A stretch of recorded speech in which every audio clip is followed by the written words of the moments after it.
big audience. You said you're gonna be going around to the different districts. Right. And you're gonna be asking for input on software. I just got chastised the other day because I don't know around the senior center enough. But there's a lot of them that don't, elders that don't come to the senior centers. How are you going to contact us? You know, by nature, I'm a hermit. I stay home as much as I can. I know my neighbor, she won't come. And a couple other people that are like, they just won't come down. But there are, you know, we have good information that we can share.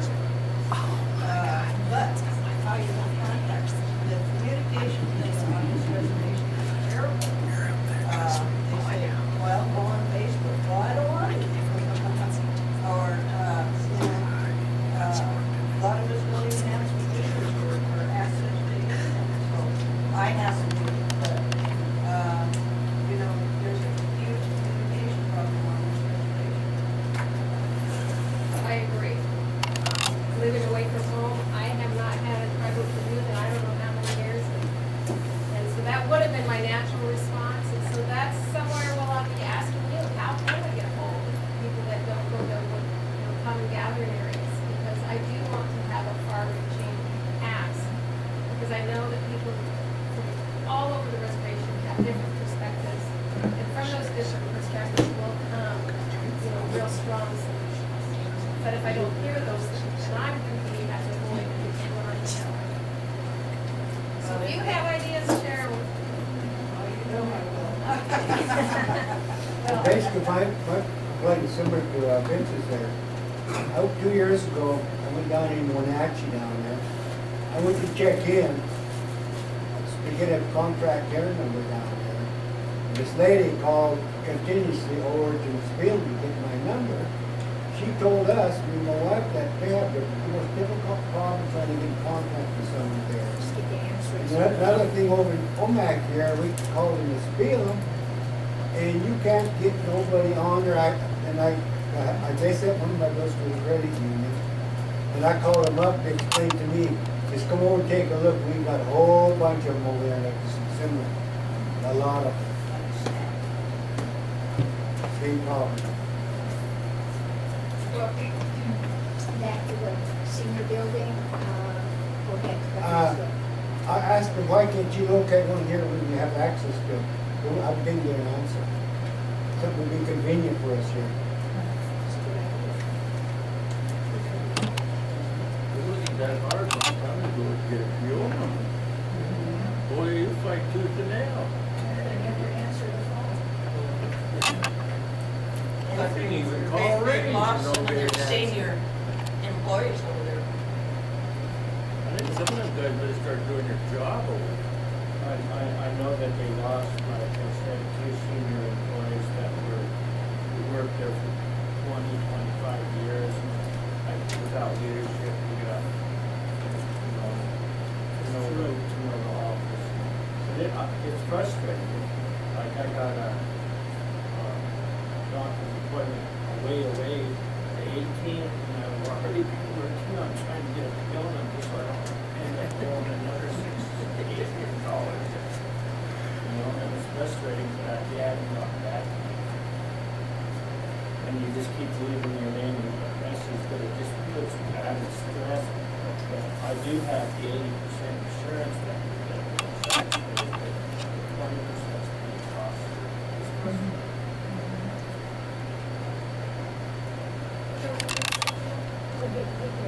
I just went and followed up on the facility. I went over there one time to see your number, and they were, since I went right to the clinic, they were wanting to give me one, but I had to see one of the doctors first. Before I could get it. Did you tap? Yeah, so the doctor just came out and he said, well, my patient didn't show up. And I thought, well, will you send me there? So he did. I went in and saw him and gave me a feel for what I needed. Because my doctors are all especially CBC, so it's a little bit of money. Anybody else? I hope you have to work really, really hard.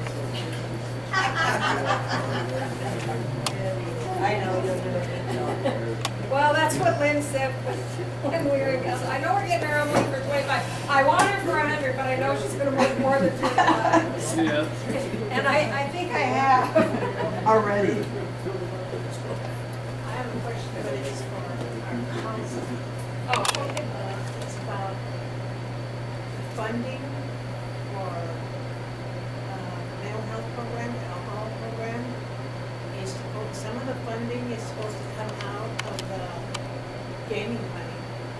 Has they ever done that? Have they ever That's a great contributed to question. mental health for alcohol? This is the general fund. 80% of the revenue from gaming goes into the general fund and it becomes a part of the budget process. This past year, we had a plan in place to line item those budgets so that we could actually get a report out on the kind of social programs that we're supporting through gaming. But that process was, how would you explain it? I know how I'd explain it, but I wouldn't be very nice. Well, they 10 signatured last year's budget without looking at line items where it needs to be, so that was, Because one of the things they said before they started gaming was that the revenue from gaming is gonna help our mental health and alcohol programs. So, that was a long time ago. The primary funding is 638 funds, yes, so it's IHS funds, but she's talking about gaming funds also supplementing the services, and that we don't have a line item for our gaming funds too, what is being actually funded. And they are funding lots of things, we know that, but we can't prove it to you. Suicide on our That's right. reservation, We've and that's been part of the prioritizing mental it. health program. So, we have a lot of people out here that are See, discouraged. to me, that's an issue, like in the comprehensive plan, looking at the funding sources, so that would be also, I think it's really important. In all the years I worked at Down Health, we never ever got any money from the prime. We got money from Indian Health. They depended on it. 20 years. She's right, there is a resolution on that. Is there? We know that, but it has never been implemented is the point, and nor has it been tracked. And when we tried to bring it out, it's like, they forced the adoption of 2012-13 budget. So all programs are funded the exact same, and they didn't even take into account the Wells Dam dollars that actually were pulled from the revenue of many of those critical programs. So everybody was scrambling for funds, looking for different funds to fill that need. So it was. Can't hear you back here. I think some of the councilmen back east, and how many tribes, 560 some tribes? I listened on C-SPAN there, that they're gonna be increasing funding, and mental health would be funded a lot more. I don't know. Can you do that? That is exactly right. Under the Affordable Health Care Act, also there's a new policy that's changed where behavioral health, mental health is actually considered a medical condition. So it would be the same as any other medical person or medical disease. I mean, you could be diagnosed and that would be funded through the Affordable Health Care. So that's one thing where American Indian tribes have a responsibility to create those scopes of work, which is a part of what Colleen's doing, is reviewing the scopes of work to find out exactly the kind of services that we're providing. And Colleen, you've talked a lot about how the state and you're going to be coming in and reviewing and looking at the state, how the state can partner. But the reality is we have a lot of tribal folks that actually are promoting the cultural practices that we actually want to bill for. And we have tribes in the state of Washington we have our own professionals now. We have like back in the day when Josephine was young, she was like the first, licensed mental health practitioner.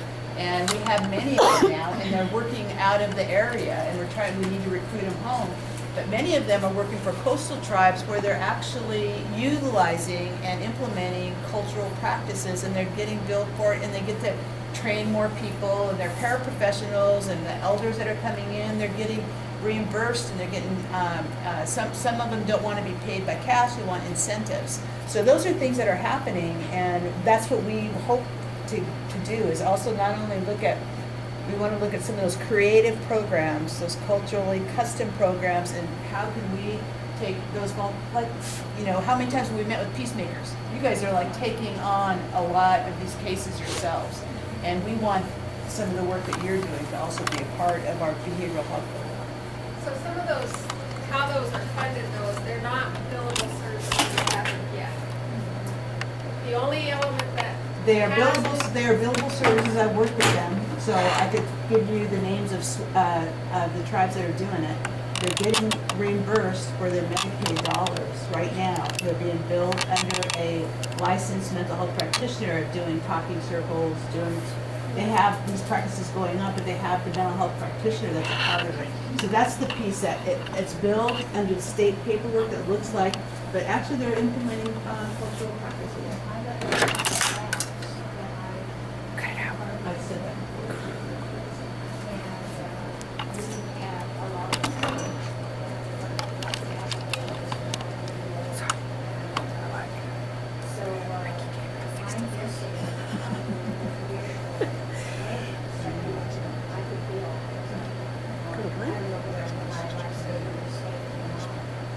So I'll have to look into that because when I talked to the tribes, they are not billing Medicaid for those services. The only entity that has reached out to do a pilot with that is the Veterans Administration. Has gotten an approval through CMS to be able to do that. They shared that at the health board meeting last week. Because Puyallup does some things, Swinomish does some things. But I think what they're doing is partnering what can be billed and doing traditional medicines with it. But that is something that across the country tribes want to be able to find. And they are, To and have Navajo the is doing ability. So I'm sure you would hear about our situation, but I have to pick up on my seniors. Other than the traditional.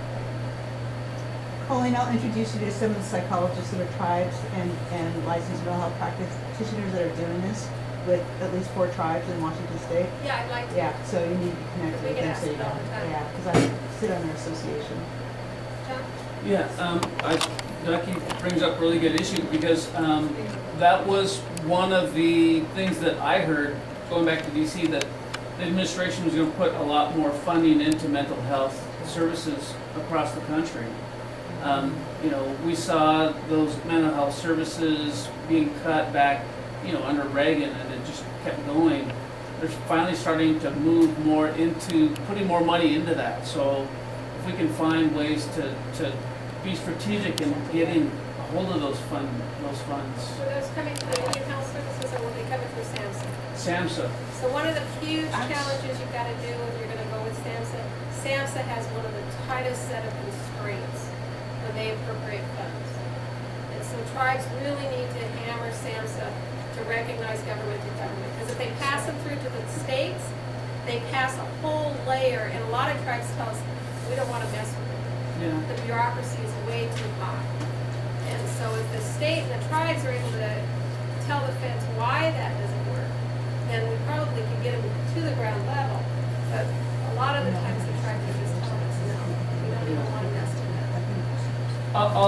We'll have to talk to Jody Gillette about it, because she was the one that was mentioning that to me, and they were trying to do some sort of an agreement between SAMHSA and IHS to make that transition or you know, coordination Not between. easy pass through, Yeah. which would be great. But should be make huge. SAMHSA loosen up their grip. Jody Gillette. She's with the president's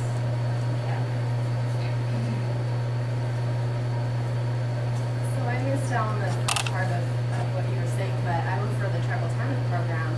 I think I would just like to let you guys know that for the families, I'm having a hard time getting them medical. I'm to today we went to a meeting with our program manager asking, when are we gonna get kiosks? Because we're sending our members over to DSHS to get medical, and that seems to be confusing for them. So the only person we're really going to is Quail, who, and that's what, I talked to Dina at the alcohol program, behavioral health, and everyone's saying, well, we send them to Quail, and I don't think he's enough. We send everyone, and I think it has opened up for our family, when they get full family medical, they can go to alcohol program now, and they don't have to do the adopsa. So, You know what, this is exactly, the Spokane Tribe just went through the same thing, and they actually, their TANF program had to get, work through the state. There was some issue that was between the state and the tribe's TANF program, so I don't really know what happened, but I got a call from their director, so, I'll try to hook you up on that too, but maybe Colleen could work through that, I don't know. Or, Well, since October 1, DSHS doesn't determine eligibility for medical anymore. That, when Obamacare and the Affordable Care Act came into play, you could start signing off October 1, it came into full force January 1. Every state that was going to be doing something had to submit a federal plan, and in Washington State, they chose to have it go through what's called a quasi-governmental entity, which means not a state government. It's the Health Benefits Exchange.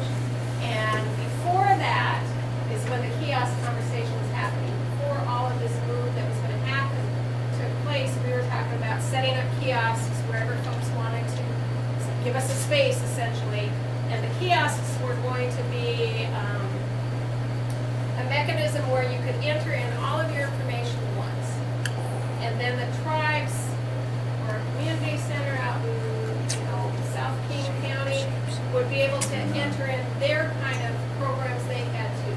So the great thing about the kiosks were these kiosks, you were going to load your information in once, and then you were going to apply for basic food or medical. It would tell you, hey, did you know you're also eligible because you're a veteran? Did you know you're eligible for veterans? Did you know you're eligible?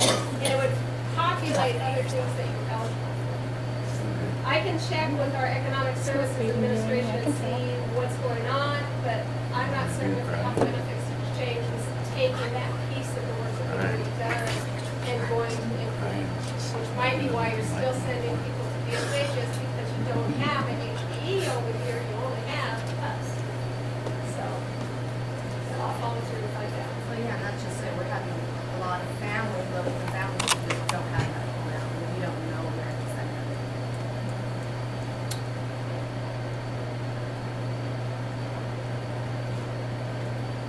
The tribe also does have a contract with the Health Benefits Exchange, and the contract is for what the Health Benefits Exchange calls assisters.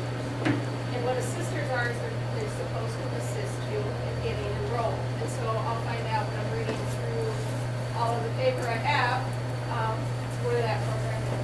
Yeah, that's like, I think Quail is the only one I know of. Who is an assistant, is a trained assistant, right? My nephew wants to go to treatment. And I went to pick up the lots of papers at DSHS, but they don't handle that anymore. So the only option I have is IHS. So how does that IHS fall into it? So ADOTSA was the inpatient chemical dependency program that the state offered. And the legislature did away with ADOTSA last year. So that's why we didn't have any forms for you. Well, does IHS help tribal members that want to go to treatment? I think that where you have to go through is through the alcohol program. It's very hard. Funding for, federal alcohol will do the evaluation, but I'm talking about the funding for the treatment. I have one person who, it's been about a year now, they're trying to get funding to get her to treatment. It's not right. Because if you all won't take any non-tribal members, I don't think you know it's open anymore, I went to the old treatment, federal treatment center. but I think they closed. Yeah, one that we have that's inpatient, privately owned and operated now is Swanson. What if you go in our order? I'll check with Allison and see if she knows. There's a number of treatment centers that are out there, if you probably know So they that. do this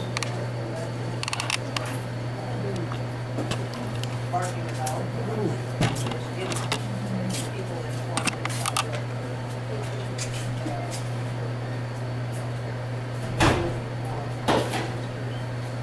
a lot of people just plain don't understand it. And if you want to complete free. And, but if you got somebody that can walk you through it, do it. And I've been talking to one of the council, and just putting it into the form about this. And, she's gonna try to get something on the front page of the Chronicle. There was an announcement that was very back in May of, forgiveness. But it needs to be front page news as where we can go. Because like I said earlier, communication is a huge problem here. And if people don't know where to go, when to go, who to go to, this is gonna happen, but they desperately need it. And one more question I had was about, dentures, because I'm getting close to that area, and hearing aids. I get really smarty and say that we're gonna be deaf, dumb, and blind, you know, because right now, pay for your glasses and dentures and hearing aids, or go without. Is that Well, I'll be finding out, because when I was the health administrator, we pushed really hard, because the rules back then was that Medicaid would buy you either uppers or lowers, but you couldn't have both. Again, our federal partners, so you had to pick. When we brought it to the, it was, I mean, it was the rule, I mean, some rules are stupid. And so, we went to the council, and you could only have one hearing aid. You couldn't have it for both ears. So we went to the council back then in the 90s, and we're successful in getting $100,000 set aside that was supposed to be available reservation-wide to assist in getting you whatever one you did choose, and the other year. I don't know if that still is in play, and hearing that you don't have a line item budget, it'd be hard to figure out. Where that was housed was at the Intuitive Clinic, because it was under tribal authority, whereas Indian Health Services, the tribe didn't want to put it into the contract health care because it would be really hard to track. But I do have most of the budgets from the two biggest components of the health operations. I have made requests to get the other budgets, and I'm hoping that when I'm here in March, I'll get them, because it's going to be really hard for me to decipher where things are and where gaps are if I don't have a full set of materials. So that is one thing that I was very much involved with, because when we realized that was the rule, we did, this room did, we laughed first, and then we got very angry. How can you tell somebody you could have to pick up there's a orange and white? And so like, so where does my wife sit? You know, well, my husband was born deaf on the left side, and so I never take his left. Because I wanted to be able to hear me. Although he tries to put my chair on once in a while.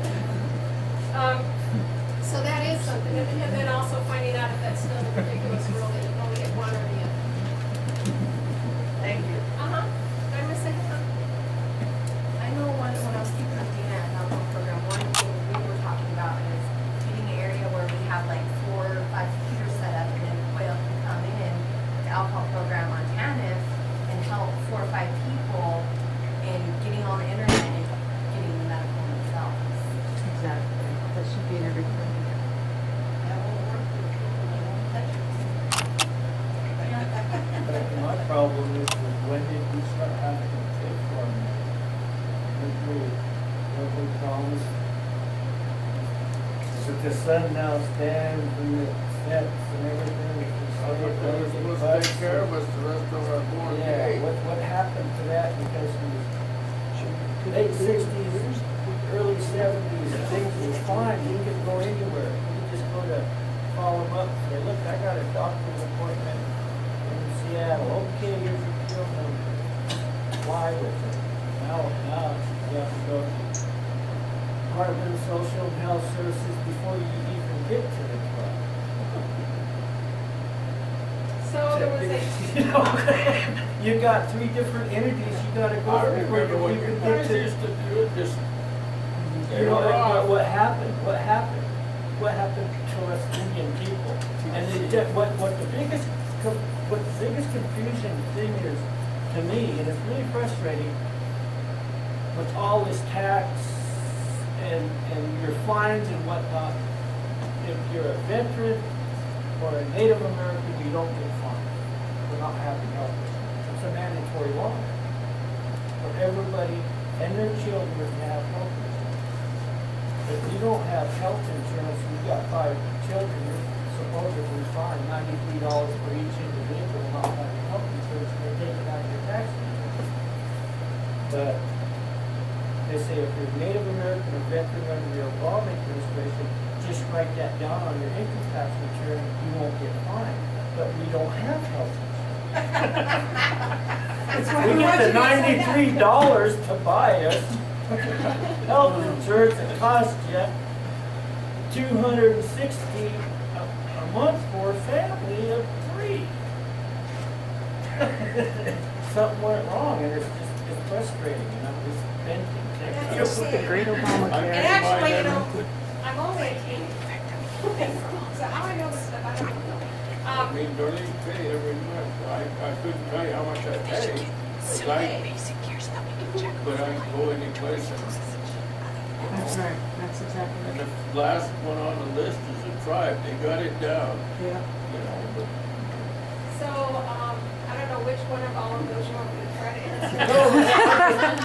But what I did write down, is there does need to be a steep education about how things Right. are funded, why don't we have what we thought we were going to have? Because I sat for, I think, 4 years for a congressional work group called LNF, Level Engagement. That was a statistical work group that analyzed how our tribes funded for housing. And there was a small group of, I think, 5 of us that went into the center and the hub of Bean County, DC. And they actually have statisticians that sit in DC in a cubicle, have never been out anywhere, and they simply look at demographics. And they say, this is what the population looks like, this is how many people are aged, this is how many people are young, this is how many people are employed, and therefore, clinics, this is how much you should collect from third-party entities. And then they build the budget. So you have this false floor, is what we would call it, that's not even funded, because the clinics have to collect them. You have a federal rule that everybody fought to be last, and Indian Health won. Because the payer of last resort says when somebody walks in and they have these kinds of ways to be paid, who gets paid first is the primary insurance, then your supplementals, and then the very last one is Indian Health. Vets wanted to be last, Medicaid wanted to be last, but because tribes, and there is that fiduciary responsibility, we're last. It's not the best answer, but that's why they still have to bill.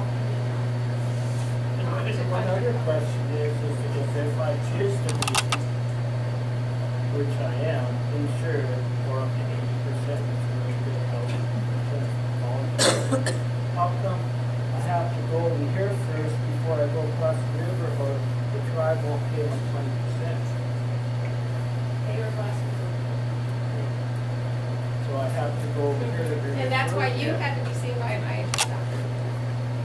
You have to be referred. Right. But you can't just go pick a specialist over here and say, I need to see this specialist. Yes. I get double, my insurance is getting double dip for someone just like you telling me this instead of going over here, you should, but you're not getting paid.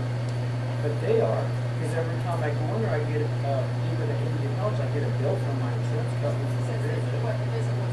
And because I sat on that work group, I have really good insurance from the state. But I personally choose to go to a tribal clinic close to Olympia because I know that false floor exists every single year. And having the ability to contribute by my insurance getting billed, I know I'm helping that tribe. If I were here at home and I had to go to the doctor, I'd go to one of our tribal facilities because that false floor exists. And they have to make that before to balance their budget. So And there's you're no way around that. You're And in our telling area, it's about 35%. Doreen to go here. No. If you do, it helps them hit that false floor. I mean, I do that also when my deductibles due, so when I go to see a private provider, I don't have anything after my deductibles now. But I mean, it's an individual choice what you're gonna choose to do. I'm just explaining why these answering his questions, Vince's questions. So they get the money put back into this IHS over this, what they bill my insurance company. It adds to that floor. And then it helps the False, other person false. that's uninsured. The numbers. Okay. That is the other big piece, is how the base funding after this false floor exists. I said, I don't know how technical y'all want me to get, because I can get pretty technical here. How that base funding comes to be, it's called user population. So if we have 10,000 members and only 2,000 go in our clinics, IHS only gives us money for 2,000. Even though we have 10,000, and if those 10,000 start showing up, we don't get no more money. So for a visit, it's worth it. Well, it takes a month to get an appointment in this place. I know, they told me, this was the first time, because when I worked with Darlene, we had the little trailer that's now a fence. Drove by, so where's my building? That was a dream to have just a little clinic, you know, but I've never been able to be in it. I drove by it, but I was never here when it was open. So I went over there and saw it, and that's what they said, you guys use it. And that's why you guys are working to get a couple of your council one day to get a bigger facility, because one would think, well, just bring more doctors. You know, but there's rules around what you gotta have to have a doctor. So you gotta have so many exam rooms, you gotta have so many nurses in order to be able to have another doctor. And so that's, but they told me they've got 2,000 people going through this little itty bitty clinic. So the capacity's here, the volume's here. So we have so much more with this information you're giving us. When you put money back in here, I don't have to put all that clinic anymore. That, and let me say something about that. I've been a federal employee, state employee for years. This clinic does not take our third-party billing. They do not. Other tribes Well, may they already don't do. because the tribe won't let them Well, take the that's tribal. the point, is that our direct service clinics do not do third-party billing here in Omak or in Nispelem. I have had those insurances. I've always had my primary doctor across the river. They've always been my last resort, just like what Merville was talking about. But the thing is they should never hold up a PO. They're the last resort, so we have that right as having other insurances to get those POs. I mean, they should be happy that we have our other insurances. So I just wanted to say, the reason I was always taught since I was a young girl that Indian Health Services only gets budgeted for so much depending on their service area. When my father worked, he always had his insurance, and he always said, you people have, I'd say, why can't I go to the clinic? Why can't I go to the clinic? This is in Welpinit. And he says, because we have insurance. Families that don't have insurance, they depend on IHS. That's their money. We need to make sure we don't go taking their share. So, and that's why the priority one. So I bring that up because you're exactly right. You don't want our direct service clinics. So if you went to the community health clinic at Inchilem, they do third-party billing. They receive our insurance. I mean, they can bill our insurance, get reimbursed for it. That's why they've been able to create programs like have an optometrist. They have a gynecologist, a woman doctor who shows up. They've been doing mammograms over there. They've been doing all kinds of things. And it's because, yeah, they 630, you know, that's a contracted clinic.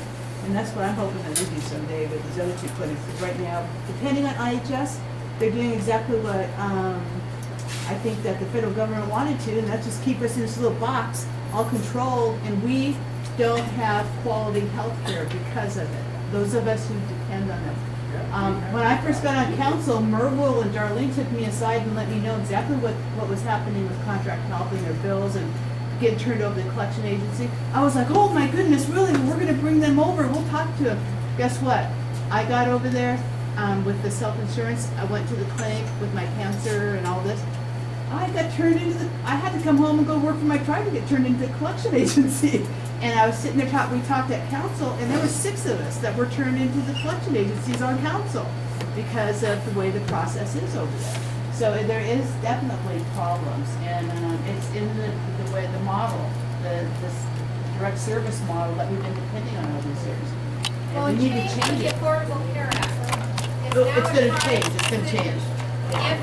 If you're self-insured, it's a private decision to let a direct service, Omak and School or direct service clinic, bill that insurance. For a tribally operated clinic, they've always been able to do that. It was against federal rule. When Mel was the service unit director and the tribe went to self-insurance,